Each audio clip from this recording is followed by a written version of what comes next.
একজনের একটা রেশনের দোকান ছিল। সেই দোকানে তার একটা ময়না পাখি ছিল।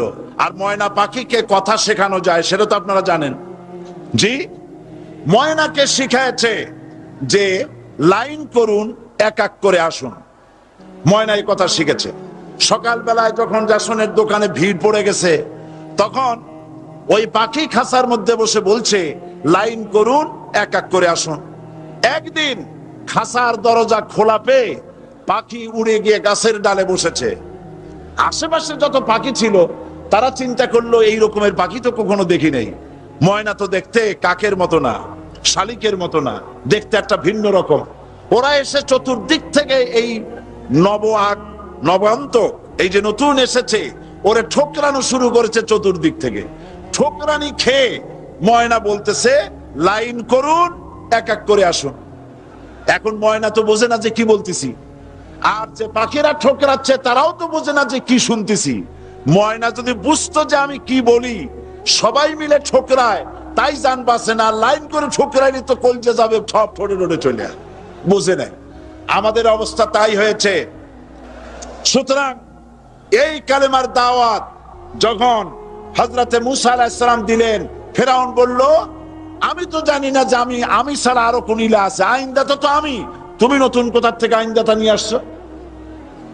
ফেরাউন বলছে দেখো, আমারে বাদ দিয়া যদি অন্য কাউকে ইলাহ বলে তুমি মানো আর সেই শিক্ষা যদি জাতিকে দাও, তাহলে আমি তোমাকে ধরে লাআজআলান্নাকা মিনাল মাসজুনিন, আমি তোমাকে কারারুদ্ধ করব, আমি তোমাকে জেলখানায় ঢুকিয়ে দেব। রাষ্ট্রশক্তি প্রথম বাধা দিল কারা? বলেন সবাই। সেই বাধা কি ওখানে শেষ হয়েছে না এখনো আছে? আছে কিনা জোরে বলেন। আমি তোমাকে জেলখানায় ঢুকাবো। হযরত মুসা আলাইহিস সালাম বলেন ফেরাউন রে, জেলের ভয় আমি করি না, আমাকে জেলের ভয় দেখায়া লাভ নাই। আমি আল্লাহ পাকের পয়গম্বর হযরত মুসা আলাইহিস সালাম। ফেরাউনের দলবল আছে, লোক লস্কর আছে, তার অস্ত্রের অভাব নাই। আল্লাহ রাব্বুল আলামিন মুসা আলাইহিস সালামের কাছে একটা অস্ত্র দিয়া দিলেন। দিছিলেন কিনা? আল্লাহ পাক হযরত মুসা কি বলেছেন, ওয়া মা তিলকা বিয়ামিনিকা ইয়া মুসা, মুসা রে তোমার হাতে ওটা কি? মুসা আলাইহিস সালাম বললেন এটা লাঠি। আল্লাহ পাক বললেন ফেলে দাও লাঠি। লাঠি ফালায় দিলেন। কি হয়ে গেল? হিয়া হাইয়াতুন তাসআ, লাঠি হয়ে গেল। এখন লাঠি পড়ে সাপ হয়ে গেল। সাপ দেখে নবী হোক, ওলি হোক, সাহাবী হোক আর আলেম হোক, সাপ দেখলে ভয় করে না মানুষের? মুসা আলাইহিস সালাম ভয় পাইছে। আল্লাহ রাব্বুল আলামিন হযরত মুসাকে শোনায় দিলেন, খুযহা ওয়া লা তাখাফ সানুঈদুহা সিরাতাহাল উলা,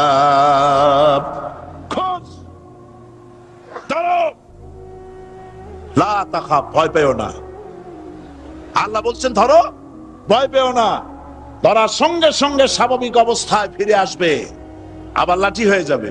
এখন আল্লাহ বলছেন ধরো। মুসা আলাইহিস সালাম কি ভয় পাওয়া উচিত হবে? আর উচিত হবে? মুসা আলাইহিস সালাম কি ভয় পাইছিলেন? কারণ হচ্ছে এই দুশমনের শক্তিটা খুব বড়ই দেখা যায়, মনে হয় যেন অনেক বড়, কি জানি কি।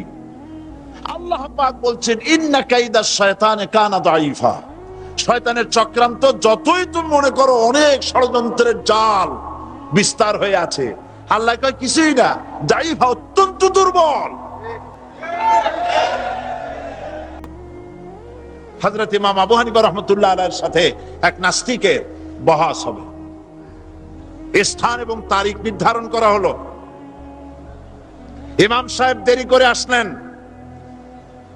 নাস্তিক বলছে আমি আপনার সঙ্গে কোনো বিতর্কে যেতে চাই না, কারণ আপনি ওয়াদা রক্ষা করতে পারেন নাই, নির্ধারিত সময় অন্তত 3 ঘন্টা পরে এসেছেন।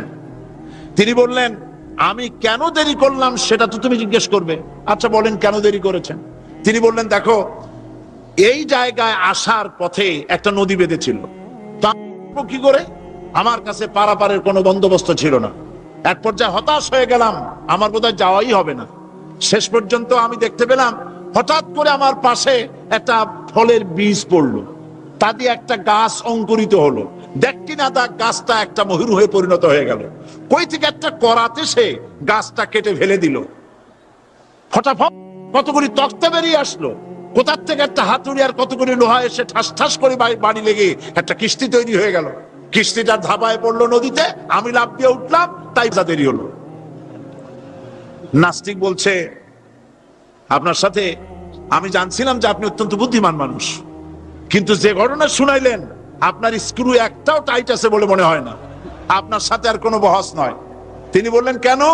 কয় বহস না, আপনি বলছেন যে এইরকম একটা গাছ চারা হয়ে গেল, সাথে সাথে বিনা মিস্ত্রিতে গাছটা কাটলো, তারপর এটা দিয়ে তক্তা হলো, লোহা আসলো, হাতুড়ি হইলো, বিনা মিস্ত্রিতে কিস্তি তৈরি হয়ে গেল, নৌকা এটা পড়লো নদীতে, আর বিনা মাঝিতে আপনি পার হয়ে আসলেন।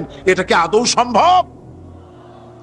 ইমাম আবু হানিফা রাহমাতুল্লাহ আলাইহি বলছেন, তোমার সাথে আমি কোনো কিতাব দিয়ে ঝগড়া করব না, কোনো কিতাব দিয়ে আমি তোমার সাথে বহস করব না। এই একটি দৃষ্টান্ত তোমার জন্য যথেষ্ট। একটা মিস্ত্রি ছাড়া যদি একটা কিস্তি তৈরি না হতে পারে, একটা গাছ কেটে তক্তা যদি না হতে পারে, এই বিশাল আকাশ, এই বিশাল জমিন, আর তোমার মতো এরকম একটা সুন্দর মানুষ বিনা মিস্ত্রিতে বিনা স্রষ্টায় তৈরি হলো কেমনে? এক কথায় নাস্তিক বলছে আমার জীবনের ভুল ধরা পড়ল। নাস্তিক বলছে জীবনের ভুল ধরা পড়েছে, আমি মুসলমান হয়ে গেলাম।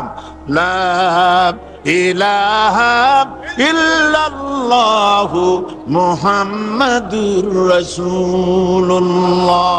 জোরে পড়েন, লা ইলাহা লা ইলাহা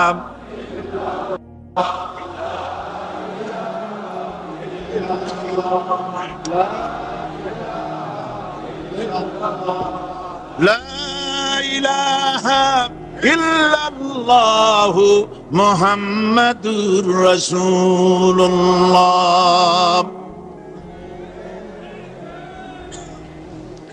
আল্লাহ পাক বলছেন, আমি আদম, আমি দাউদ এবং সুলাইমানকে জ্ঞান দান করেছি, ইব্রাহিমকে জ্ঞান দান করেছি। কোরআন শরীফের বহু জায়গায় শুধু জ্ঞানের কথাই বলা হয়েছে। সুবহানাল্লাহ। সুতরাং বুদ্ধিজীবী, এই বুদ্ধিজীবীরা তারা আসল জ্ঞানটা নাই। আসল জ্ঞান কোনটা বলেন? কোনটা? ডক্টর মুসা আলাইহিস সালামকে আল্লাহ পাক ওহী দিয়ে তাকে পাঠালেন। কোথায় পাঠালেন? আল্লাহ পাক বলেন, ইযহাব ইলা ফিরআউনা ইন্নাহু তাগা। গোটা কওম নাফরমান, আল্লাহর আইন কেউ মানছে না। গোটা কওমের কাছে না ছাইয়া আল্লাহ পাক সর্বপ্রথম মুসা আলাইহিস সালামকে দাওয়াত নিয়ে কার কাছে পাঠালেন? ফেরাউনের কাছে। কারণ ফেরাউন হচ্ছে রাষ্ট্রশাসক। ফেরাউন কি? রাষ্ট্রশাসক। হযরতে মুসা আলাইহিস সালাম ফেরাউনের কাছে গেলেন আর দাওয়াত দিলেন, ফেরাউন পড়ে নাও, লা ইলাহা ইল্লাল্লাহ। একটি কথা আপনাদের মনে রাখতে হবে, দুনিয়ার কোন ফেরাউন, কোন নমরুদ, কোন সাদ্দাত, কোন হামান কেউ বলে নাই যে আমি আল্লাহ, আমি রাজ্জাক, আমি খালেক, আমি পৃথিবীর সৃষ্টি করেছি। কথা কেউ বলেছে? কেউ বলে নাই। কি বলেছে তারা? ফেরাউন বলেছে, মা আলিমতু লাকুম মিন ইলাহিন গায়রি, আমি তো জানি না আমি ছাড়া আরো কোনো ইলাহ আছে, এ কথা আমার জানা নাই। সুতরাং আমি হচ্ছি ইলাহ, আর তুমি বলছো লা ইলাহা। তার মানে হচ্ছে ওই সময় পয়গম্বরেরা, আল্লাহর নবীর সাহাবীরা, তারা জানতেন যে আমরা কিসের দাওয়াত দেই, আর যারা শুনতো তারাও বুঝতো কিসের দাওয়াত শুনতেছি। আজ আমার দেশে একই কালেমার দাওয়াত দেওয়া হয়, কিন্তু মানুষেরা বুঝতে পারে না কি শুনতেছি। ভাষা জানার ব্যাপারে, বোঝার ব্যাপারে হলো আসল বিষয়। এটা বুঝাতে গিয়ে আমি মাঝে মধ্যে একটা দৃষ্টান্ত দেই। ইব্রাহিম আলাইহিস সালাম বলেছিলেন আল্লাহ পাকের কাছে, কাইফা রব্বি আরিনি কাইফা তুহিল মাউতা, হে রব তুমি আমারে দেখাও কেমনে তুমি মৃত্যুকে জিন্দাকে মৃত্যু করো, মৃত্যুকে জিন্দা করো, একটু দেখাও আমার। আল্লাহ পাক বললেন আওয়ালাম তুমিন, বিশ্বাস করো না? ইব্রাহিম আলাইহিস সালাম সঙ্গে সঙ্গে বললেন বালা। নাম বললেন না, বালা মানেও হ্যাঁ, নাম মানেও হ্যাঁ, কিন্তু একটু বেশ কম আছে। তিনি নাম না বলে বালা বললেন। নামের অর্থ হলো হ্যাঁ, আর না বালা, বালার অর্থ হচ্ছে কেন নয়, অবশ্যই বিশ্বাস করি। ওয়ালাকিন লিয়াতমাইন্না কলবি, তবে আল্লাহ তুমি যদি চোখে দেখাও একটু, তাহলে এগুলি একটুখানি লিয়াতমাইন্না কলবি, আমার অন্তরাত্মা প্রশান্তি লাভ করবে যদি চোখে দেখতে পারি। আল্লাহ বলেন তাহলে তোমারে দেখাবো। আল্লাহ দেখাইলেন। মুসা আলাইহিস সালাম যখন বললেন যে আল্লাহ পাক আর মৃত্যুকে চিন্তা করো কেমনে, তুমি ঘুমায় থাকো, না ঘুমায় পারো কেমনে, তোমার নাকি ঘুম নাই, তন্দ্রা নাই। আল্লাহ পাক বলেন বিশ্বাস করো না? বলে আমি বিশ্বাস করি। তো ঠিক আছে তাহলে তোমার দেখাই। বললেন এক গ্লাস পানি নিয়ে আসো। এক গ্লাস পানি নিয়ে এসে দাঁড়িয়ে থাকো।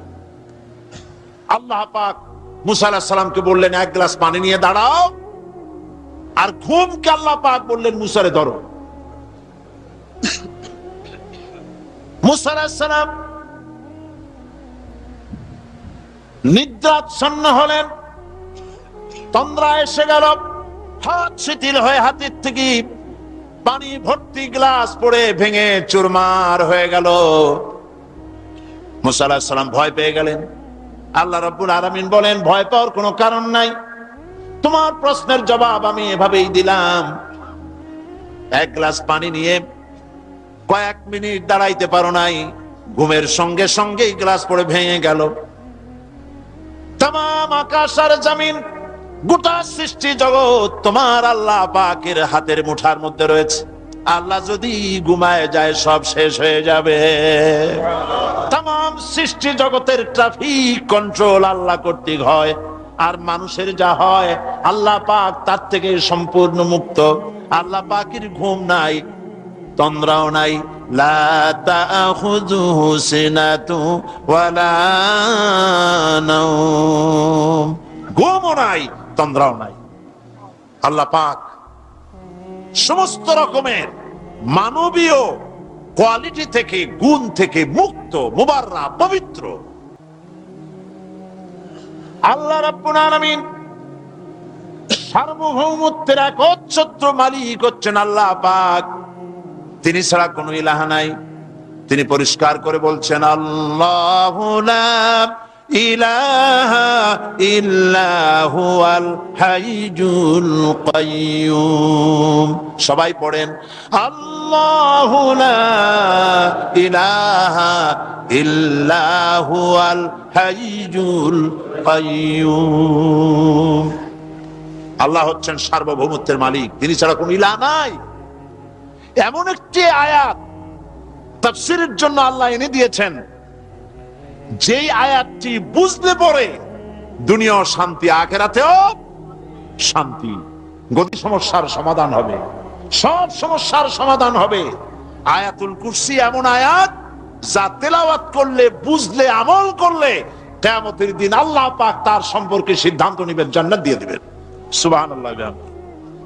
আউযু বিল্লাহি মিনাশ শাইতানির রাজীম। বিসমিল্লাহির রাহমানির রহিম। প্রত্যেক অক্ষরে অক্ষরে 10-10 করে নেকি এখন আমাদের নামে নামায় আমলে লেখা হচ্ছে। সুবহানাল্লাহ।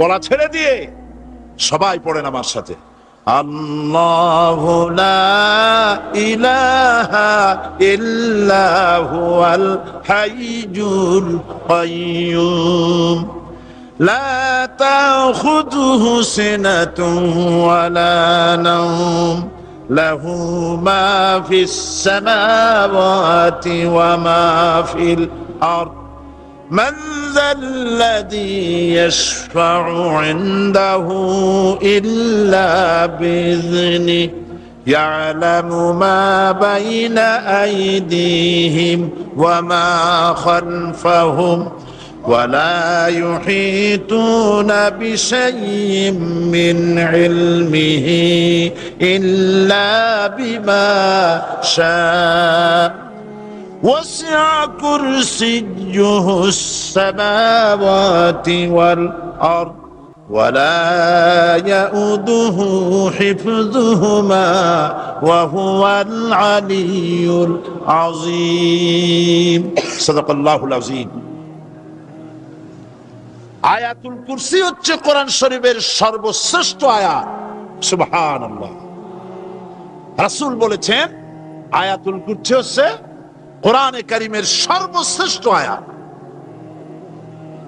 এবং আল্লাহ পাকের তাওহীদের ব্যাপারে সার্বভৌমত্বের ব্যাপারে এত বিস্তারিত অল্পের মধ্যে আর অন্য কোন আয়াতের মধ্যে ভাবে আসে নাই এই জন্য আয়াতুল কুরসি এত মর্যাদা কালকে আরো একটি হাদিস শোনাইছিলাম বোধহয় নিশ্চয়ই আপনাদের মনে আছে প্রত্যেক ফরজ নামাজের পরে আয়াতুল কুরসি যে একবার পড়বে তেলাওয়াত করবে কিয়ামতের দিন আল্লাহ পাক তার সম্পর্কে সিদ্ধান্ত নিবেন তাকে জান্নাত দিয়ে দিবেন সুবহানাল্লাহ কইতে ইচ্ছে করলো না আলহামদুলিল্লাহ বলবেন না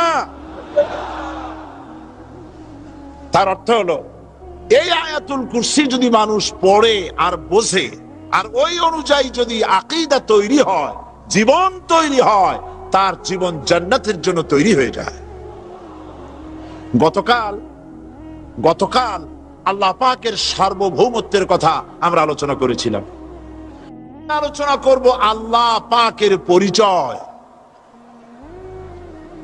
আল্লাহ পাক তিনি কে আমরা বলি আল্লাহ আমরা কি বলি বলেন সবাই কি বলি আমি অনেকবার আপনাদেরকে এই কথাটা বলেছি বোধহয় নিশ্চয়ই মনে আছে আল্লাহ এই উচ্চারণটা আমাদের অনেকের হয় না কেউ বলে না আল্লাহ আল্লাহ পাকের উচ্চারণটা হচ্ছে আল্লাহ পাকের নামকরণ হচ্ছে আল্লাহ মুখটা একটু গোল হয়ে যাবে বলেন আল্লাহ আল্লাহ পৃথিবীতে বিভিন্ন জাতি তার স্রষ্টাকে তারা যাকে স্রষ্টা মনে করে বিভিন্ন নামে ডাকে কেউ বলে ভগবান কেউ বলে ঈশ্বর কেউ বলে পরমেশ্বর কেউ বলে বিধাতা কেউ বলে গড বিভিন্ন নামে লোকেরা এভাবে ডাকে তো ভগবান বললে তার প্রতিশব্দে স্ত্রীলিঙ্গে কি আসে বলেন ভগবতী ঈশ্বর বললে স্ত্রীলিঙ্গে কি আসে ঈশ্বরী বিধাতা বললে তার স্ত্রীলিঙ্গে কি আসে বিধাত্রী গড এটার স্ত্রীলিঙ্গে আসতে কি হবে তো প্রত্যেকটি তারা যে ভাষায় আল্লাহকে ডাকে প্রত্যেকটি ভাষায় স্ত্রী আকাশ এবং জমিনের রিজকের চাবিকাঠি আল্লাহ পাকের কাছে যারে খুশি তিনি পর্যাপ্ত রিজেক তিনি দান করেন সুবহানাল্লাহ এবার লাহুর লাম ছেড়ে দেন থাকবে কি একটা অক্ষর এই একটি অক্ষর দিয়ে আল্লাহ পাকের চেনা যাবে ইন্নাহু হুয়াল গফুরুর রহিম তিনি হচ্ছেন মহা ক্ষমাশীল দয়াবান আল্লাহর পরিচয় আল্লাহকে দিয়েই জানা যায় আল্লাহর পরিচয় হচ্ছে তিনি এই আকাশ সৃষ্টি করেছেন এই জমিন সৃষ্টি করেছেন মানব গোষ্ঠীকে সৃষ্টি করেছেন আকাশের স্রষ্টাকে জমিনের স্রষ্টাকে মানুষের স্রষ্টাকে আল্লাহ পাক দেখুন আল্লাহ পাক আকাশের স্রষ্টা জমিনের স্রষ্টা মানুষের স্রষ্টা এই কথাকে ভুলিয়ে দেওয়ার জন্য এই কথাটিকে ভুলিয়ে দেওয়ার জন্য আল্লাহকে অস্বীকার করছে এক শ্রেণীর লোকেরা তারা বলছে দেয়ার ইজ নো গড স্রষ্টা বলতে কেউ নাই আনসিন ইজ নাথিং। আল্লাহ পাক কোরআনকে বোঝার জন্য, আল্লাহকে চেনার জন্য ব্যবস্থা করেছেন। ওরা বলছে কি আনসিন ইজ নাথিং, যা দেখা যায় না সেটা কিছুই না, সেটা বিশ্বাস করি না। তো আল্লাহর যখন রং নাই, গন্ধ নাই, তাকে বিশ্বাস করি কেমনে? বলে নাউজুবিল্লাহি মিন যালিক। আরে ভাই, তোমরা তো এমন বহু জিনিস আছে যা না দেখে বিশ্বাস করো। আপনারা কি বাতাস দেখেছেন? বিশ্বাস করেন কিনা? বিশ্বাস করেন কিনা? আপনারা কি ইথার দেখেছেন? বিশ্বাস করেন কিনা? ফুলের গন্ধ দেখেছেন কিন্তু বিশ্বাস করেন কিনা? মাধ্যাকর্ষণ শক্তি, ল অফ গ্রাভিটেশন আপনারা চোখে দেখেছেন? বিশ্বাস করেন কিনা? অনেক জিনিস এমন আছে যা আমরা চোখে দেখি না কিন্তু বিশ্বাস করি। শহীদুল্লাহ মরহুম, আমি অনেকবার বলেছি তার কথা, তাকে জান্নাতুল ফেরদাউস নসিব করুন, বলেন আমিন। ডক্টর শহীদুল্লাহ মরহুম বলতেন তার লোকদেরকে যে তোমরা বিদেশ থেকে অনেক ডিগ্রি নামের আগে আনতে পারো, তোমরা পণ্ডিত, একথা আমি স্বীকার করি, কিন্তু কোরআন শরীফের জ্ঞান যদি না থাকে তাহলে পণ্ডিতের আগে আর একটা শব্দ বসবে, মূর্খ পণ্ডিত। কোরআনের জ্ঞান পাণ্ডিত্যকে পরিপূর্ণ করে দেয়, কারণ ওমা উতিতুম মিনাল ইলমি ইল্লা কালিলা। সুবহানাল্লাহ। আল্লাহ পাক বলছেন তোমাদেরকে সামান্যতম জ্ঞান দান করেছি। কতটুকুন জ্ঞান? কতটুকুন? সামান্যতম জ্ঞান দান করেছি। সুতরাং আল্লাহ পাক কোরআনের মধ্যে তার নিজের পরিচয় ছোট্ট একটি সূরার মধ্যে ব্যাপক আকারে বলে দিয়েছেন। কি? কুল হুয়াল্লাহু আহাদ। সবাই পড়েন আমার সাথে, কুল হুয়াল্লাহু আহাদ আল্লাহুস সামাদ লাম ইয়ালিদ ওয়া লাম ইউলাদ ওয়ালাম ইয়াকুল লাহু কুফুয়ান আহাদ। আল্লাহ পাক বলেন আল্লাহ এক এবং একক, তিনি কারো মুখাপেক্ষী নন, তিনি কাউকে জন্ম দেন নাই, তাকেও কেউ জন্ম দেয়নি, আকাশ আর জমিনে আল্লাহর সমকক্ষ কেউ নাই। সুবহানাল্লাহ। তাকে কেউ জন্ম দেয়নি, তিনিও কাউকে জন্ম দেননি। তিনি এক, তিনি ছিলেন, তিনি আছেন, তিনি থাকবেন, তার শুরুও নাই, তার শেষও নাই। সুবহানাল্লাহ।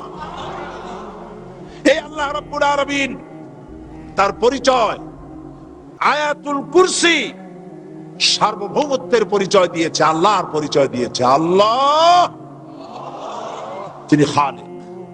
মানব সৃষ্টির এবং পৃথিবীর সৃষ্টির ইতিহাস ঘাটলে মানুষের যদি কিসমত ভালো থাকে তাহলে আল্লাহর সান্নিধ্য, আল্লাহর অস্তিত্ব সম্পর্কে জ্ঞান তাকে আল্লাহ পাক দান করে দেন। সুবহানাল্লাহ। পৃথিবীর সৃষ্টির ব্যাপারে বুদ্ধিজীবীরা কি বলছেন দেখুন। পৃথিবীর সৃষ্টির ব্যাপারে বিজ্ঞানীরা বলছেন যে এই পৃথিবী এরকম ছিল না। তো কি রকম ছিল? এইটা সূর্যের পাশ থেকে একটা উজ্জ্বল শক্তিশালী জ্যোতিষ্ক দারুণ ফোর্স নিয়ে যাচ্ছিল। সেই ফোর্স সহ্য করতে না পেরে সূর্যের একটি দুর্বলতম অংশ সূর্য থেকে ছিটকে মহাশূন্যে পড়ে গেল, আর ঘুরতে ঘুরতে এই পৃথিবীর অস্তিত্ব লাভ করলো। বিজ্ঞানের এই কথা যদি বিশ্বাস করতে হয় তাহলে আমাকে বলতে হয় এখন তো মানুষেরা আর পৃথিবীতে ধরছে না, ঠিক কিনা? কথা বলছেন না কেন? মানুষ পৃথিবীতে এখন ধরতেছে, বিভিন্ন দেশ খালি বলতেছে মানুষ কমাও, সন্তান কমাও, বিভিন্ন পদ্ধতি গ্রহণ করো, আর মানুষ বাড়াইও না। আল্লাহ পাক বলছেন আল্লাহু লা ইলাহা ইল্লা হুয়াল হাইয়ুল কাইয়্যুম। আল্লাহ হচ্ছেন তিনি যিনি ছাড়া কোনো ইলাহ নাই। লা ইলাহা ইল্লাহু, তিনি ছাড়া কোনো ইলাহ নাই, সার্বভৌমত্বের মালিক কেউ নাই। এই যে লা ইলাহা, কোন ইলাহ নাই, আমরা কালেমার মধ্যে এই কথাটা বলি। আমাদের কালেমায়ে তাইয়্যিবা আমরা কি উচ্চারণ করি? লা ইলাহা ইল্লাল্লাহু মুহাম্মাদুর রাসূলুল্লাহ। জোরে পড়েন লা ইলাহা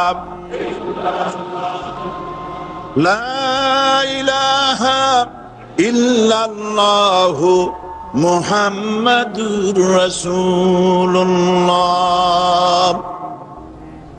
লা ইলাহা, কোন ইলাহ নাই। এই দাওয়াত দিয়েছেন দুনিয়ার সমস্ত পয়গম্বর। এটা কি শুধু রাসূলুল্লাহর দাওয়াত ছিল? সমস্ত নবীদের স্লোগান ছিল একটা। সমস্ত নবীদের স্লোগান ছিল কয়টা? সবাই বলুন, কি সেই স্লোগান? লা ইলাহা ইল্লাল্লাহ। কোরআন শরীফের ভিতরে ইলাহ শব্দ 147 বার এসেছে। লা ইলাহার অর্থ যদি এই হয়, কোন উপাস্য নাই আল্লাহ ছাড়া, কোন মাবুদ নাই আল্লাহ ছাড়া, মুহাম্মদ সাল্লাল্লাহু আলাইহি ওয়াসাল্লাম আল্লাহর প্রেরিত রাসূল, তাহলে তো এত ঝঞ্ঝাট হওয়ার কথা ছিল না। আপনারা বলেন, নবীরা যখনই এই দাওয়াত দিয়েছেন লা ইলাহা ইল্লাল্লাহ, তখন সংঘর্ষ হয়েছে কিনা? হয়েছে কিনা? বাধা আসছে কিনা? তাহলে এই কথাটা কি, যার কারণে এরকমের বাধা আসে? লা ইলাহা ইল্লাল্লাহ, এর চাইতে বিপ্লবাত্মক, এর চাইতে রিভলিউশন সৃষ্টিকারী কথা আল্লাহর আকাশের নিচে জমিনের উপরে আর একটাও হতে পারে না। লা ইলাহা ইল্লাল্লাহ। ইলাহ শব্দের অর্থ শুধু উপাস্য আর মাবুদ নয়। ইলাহ শব্দের অর্থ হচ্ছে আইনদাতা, ইলাহ শব্দের অর্থ হচ্ছে শাসনকর্তা, ইলাহ শব্দের অর্থ হচ্ছে বিধানদাতা। তো লা ইলাহা যখন একটি লোক ঘোষণা করে, তার অর্থ দাঁড়ায় কোনো আইনদাতা নাই, বিধানদাতা নাই, শাসনকর্তা নাই, কারো আইন মানি না, বিধান মানি না, শাসন মানি না, আল্লাহ ছাড়া। কে ছাড়া? আল্লাহ ছাড়া। এই কালেমার দাওয়াত যখন পয়গম্বরেরা দিয়েছেন, তখন 3 শ্রেণীর লোকেরা বাধা দিয়েছে। বলেন কয় শ্রেণী? সবাই বলেন। 3 শ্রেণীর লোকেরা বাধা দিয়েছে। লক্ষ্য করুন। 1 নম্বরে বাধা দিয়েছে রাষ্ট্র শক্তি। 1 নম্বরে বাধা দিল কারা? 2 নম্বরে বাধা দিয়েছে ধনাঢ্য ব্যক্তিবর্গ। 3 নম্বরে বাধা দিয়েছে যারা কায়েমি স্বার্থবাদী ধর্মীয় শক্তি। এই 3টি শ্রেণী সমস্ত নবীদেরকে বাধা দিয়েছে। সেই বাধা অতীতে যারা দিত, এখন আর দেয় না নাকি? এখনো দেয়। দেখুন, এই কালেমার দাওয়াত হযরতে মূসা আলাইহিস সালামকে যেদিন আল্লাহ পাক প্রথম ওহী দিলেন, এই দাওয়াত শুধু রাসূল দেন নাই, আল্লাহ পাক বলছেন প্রত্যেক নবী তার জাতিকে এই দাওয়াত দিয়েছেন। কি? আল্লাহ রাব্বুল আলামিন বলেন, সকল নবী তার কওমকেই বলে দাওয়াত দিয়েছেন, ইয়া কওমি ইবুদুল্লাহা মা লাকুম মিন ইলাহিন গায়রু। হে সম্প্রদায়, আল্লাহ ছাড়া কোনো ইলাহ নাই, তার ইবাদত করো, তারই দাসত্ব করো, তার গোলামি করো। আল্লাহ পাক মূসা আলাইহিস সালামকে যখন নবুয়াত দিলেন, প্রথম যে ওহী এলো, প্রথম ওহীটাই ছিল ইন্নানি আনাল্লাহ লা ইলাহা ইল্লা আনা ফা'বুদনি ওয়া আকিমিস সালাতা লিযিকরি। নিশ্চয়ই আমি আল্লাহ, আমি ছাড়া কোনো ইলাহ নাই, আইনদাতা নাই, বিধানদাতা নাই। সুতরাং আমার দাসত্ব করো এবং আমার শরণার্থে নামাজকে প্রতিষ্ঠা